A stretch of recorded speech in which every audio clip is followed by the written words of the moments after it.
Gracias por su preferencia. Continuamos con más de la mañana de todos. Y también quiero dar la bienvenida a nuestro entrevistado Israel Quino, abogado constitucionalista. ¿Cómo está? Qué gusto tenerle en este espacio. Buenos días, señora Raiz. Agradecido por la invitación. Un cordial saludo a la audiencia de Arte Evento al país. Bueno, prácticamente ya se ha cumplido un año de la detención de Yanine Áñez. Quisiéramos establecer más, pero respecto a las sentencias constitucionales que tiene. Sí, en las últimas horas el Tribunal Constitucional ha resuelto, entre otras sentencias, dos que son de particular relevancia. En el caso de la señora Yanine Áñez, la sentencia constitucional 04/2022, que la beneficia de manera directa, toda vez que en el proceso penal denominado caso Golpe 1, que se le ha instaurado, uno de los delitos que se le está imputando, ¿no?, es justamente el delito de sedición. Sin embargo, con este último fallo, el Tribunal Constitucional está declarando la inconstitucionalidad del delito de sedición, ¿no?, que era el 123 del Código Penal, y está diciendo que aquellas personas procesadas, investigadas, imputadas, acusadas por el delito de sedición, ya no pueden ser perseguidas más por ese delito porque ya no es parte del ordenamiento jurídico boliviano. Por ello, esta sentencia constitucional, la 04/2022, la favorece de manera directa. ¿Qué hay que aumentar? ¿Qué hay que valorar de esta sentencia además? Que es producto, ¿no?, de esas recomendaciones. La recomendación 1.11 del informe del GIEI Bolivia, que observa, ¿no?, la tipificación del delito de sedición, ¿no?, y es hoy el Tribunal Constitucional que, recogiendo esas recomendaciones, la expulsa del ordenamiento jurídico boliviano. No hay más el delito de sedición. De otro lado, la sentencia constitucional 87 de 2021 del año pasado favorece también al señor Evo Morales. ¿Por qué razón? Porque declara la inconstitucionalidad de la forma en la que se lo inhabilitó como candidato a primer senador por Cochabamba en las últimas elecciones. Entonces, cuando el señor Evo Morales es inhabilitado primero por el Tribunal Supremo Electoral, activa un amparo, va a la jurisdicción de La Paz y los vocales de la Sala Constitucional en La Paz le dicen no puede ser candidato, no, recurre en revisión al Tribunal Constitucional y el Tribunal Constitucional dice que la forma en la que fue inhabilitado fue inconstitucional y esto debe merecer una calificación del daño, pero además una indemnización por habérsele vulnerado sus derechos humanos. Israel, ¿alguna vez sucedió ya esto, que se indemnice a alguien que fue inhabilitado en teoría injustamente para postularse, ya sea para candidato a presidencia, senador? ¿Ocurrió alguna vez ya en la historia política de Bolivia?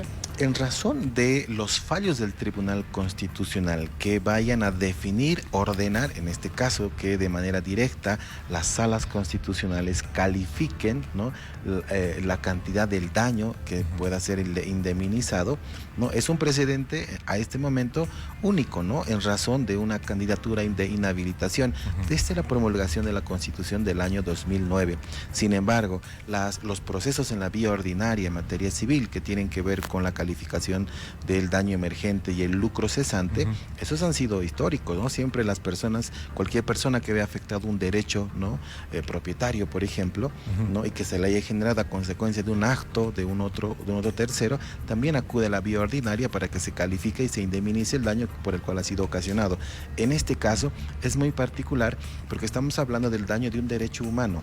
¿Cuánto vale un derecho humano? ¿Cuánto vale el derecho a la dignidad de Raiza? ¿Cuánto vale el derecho a la imagen, ¿no?, de una persona que, por ejemplo, en el caso de ustedes que puede estar en la televisión, podría calificarse la forma en la que uno vende publicidad?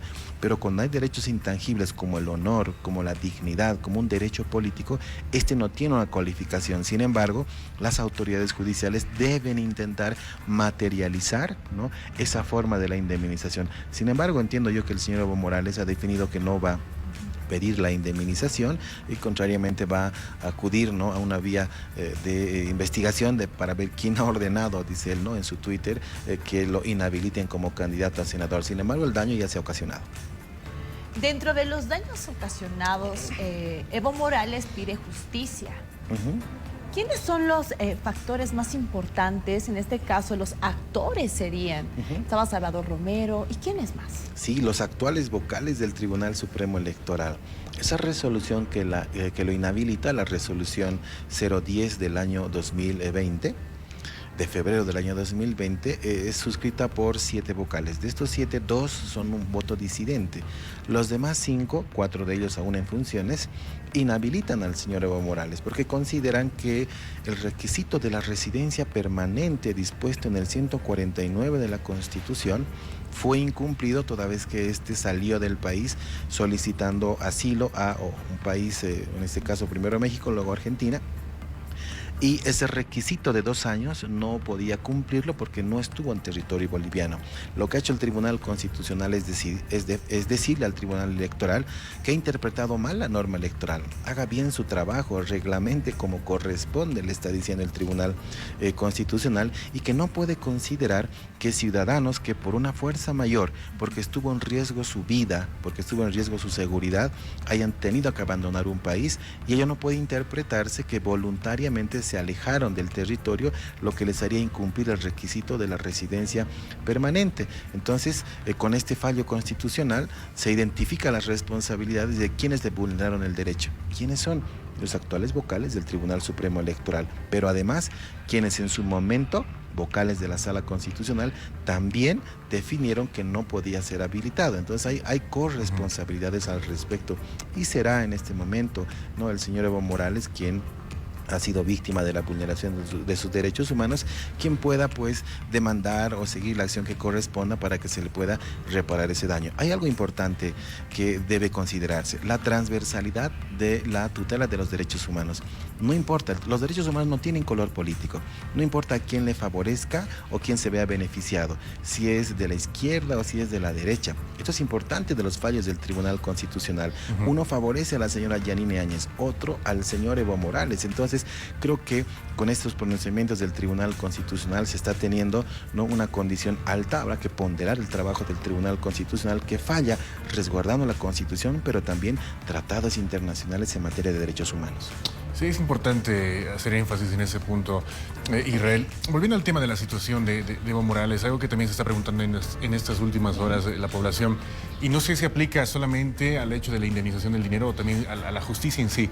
Se dice que tendría que Evo Morales probar que podría haber sido elegido como senador para que todo esto sea viable a su favor, que se le haga justicia. ¿Cómo podría hacer esto Evo Morales? Y si se aplica solamente la indemnización o a la justicia en sí. Sí, primero que tiene elementos probatorios contundentes y fáciles de conseguir. Los resultados de las últimas elecciones dan cuenta que el partido por el que él estaba postulando, el MAS, no solamente ha obtenido la primera senaduría, sino 2 senadores por Cochabamba. Entonces, cuando uno pida al Tribunal Supremo Electoral la resolución de la declaración de ganadores, ¿no?, de resultados finales del Tribunal Supremo, ahí va a tener la prueba que el cargo por el que él estaba postulando a primer senador lo ha obtenido el partido político, ¿no? O sea, es un elemento contundente. El segundo elemento, la forma en la que él ha sido inhabilitado. Existe un instrumento jurídico, la resolución 010 de febrero del año 2020, ¿no? Un segundo elemento formal de prueba. Con estos va a acudir ante los vocales de la Sala Constitucional y pedir la indemnización. Sin embargo, él ha dicho que no lo va a hacer, pero tendría los elementos jurídicos suficientes para pedir. ¿Cuánto se le calificaría? ¿A cuánto ascendería en un aproximado el daño que él tendría? Pese a que no lo va a hacer y lo ha anunciado. ¿Cuál es el lucro cesante? El salario que él iba a percibir como legislador. ¿Cuánto percibe, perdón, un legislador? Sí, más de 21,000 bolivianos.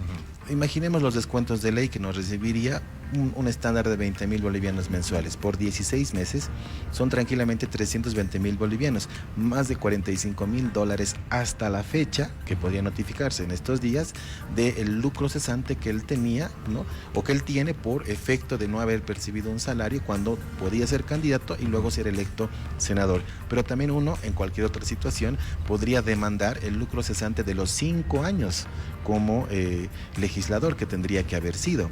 Esa es una decisión personal, ¿no? Pero como lo anunció el expresidente, no lo va a pedir. Israel, gracias primero por explicarnos también esta posición en la que está pasando la coyuntura política que también se vive día tras día, ya que sea en el caso de Yanine Áñez y también lo que está pasando con Evo Morales. ¿Tú qué recomendarías? ¿Es bueno que Evo Morales no haga este tipo de denuncia, se puede decirlo así, un proceso? Me parece importante la decisión del expresidente Morales, porque está asumiendo una posición política, por supuesto, pero además dentro del marco de lo que él considera justo respecto a un acto de injusticia al haberlo inhabilitado. La cualificación del daño a un derecho humano no se puede materializar, no se puede cuantificar el daño, ¿no? Si bien la justicia puede tener reglas de compensación, de indemnización, el daño se ha generado. Y ese daño, en términos individuales, para cualquier persona que ha sido vulnerada sus derechos, es incuantificable. Y cuando el señor Evo Morales afirma que no va a demandar la indemnización, ¿no?, es un hecho, por supuesto, ponderable, ¿no?, porque él está inclinándose por el valor axiológico de la justicia, ¿no?, por un acto injusto, y no así un elemento pecuniario por el cual pueda ser beneficiado. Esto, por supuesto, en cualquier interpretación política puede ser favorable, pero me parece importante la decisión que él ha tomado, porque debe tener ese entendimiento, la proclama, defensa, promoción de los derechos humanos. Cuando el Estado vulnera derechos humanos, hay que ver la forma de repararlos.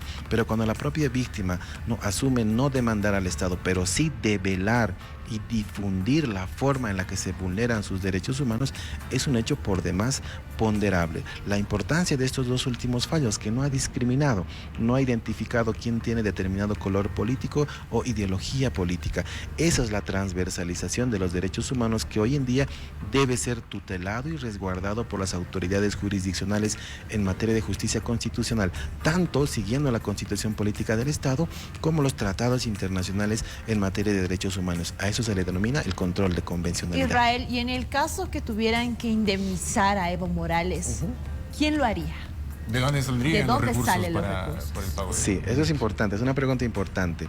¿Contra quién se demandaría la indemnización? Contra los vulneradores de los derechos humanos. En ese momento, los tribunales del Tribunal Supremo Electoral.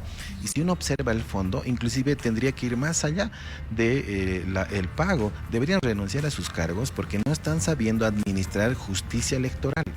En manos de quienes estamos cuando uno acude en la administración de un proceso electoral, si son ellos los que interpretan de manera inadecuada la norma electoral, pero además vulneran derechos humanos. Esto es muy grave, ¿no? Cualquiera que sea notificado con una sentencia constitucional todavía en el ejercicio de funciones debería renunciar, y eso deberían hacer los vocales del Tribunal Supremo Electoral que han firmado una resolución que vulneró derechos.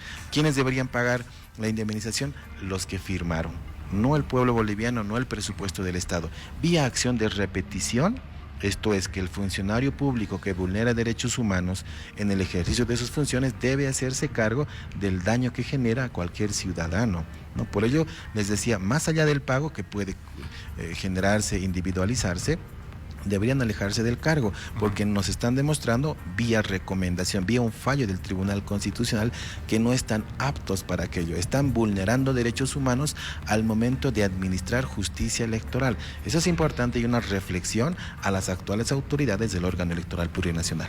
Perfecto, Israel, es muy importante toda esa tu noción que tienes al respecto de todo el ámbito político y coyuntural que estamos viviendo, y es importante saber también todas estas posibilidades que pueden haber en cuanto a resoluciones, Israel, y te queremos agradecer muchísimo por ese norte que nos has brindado.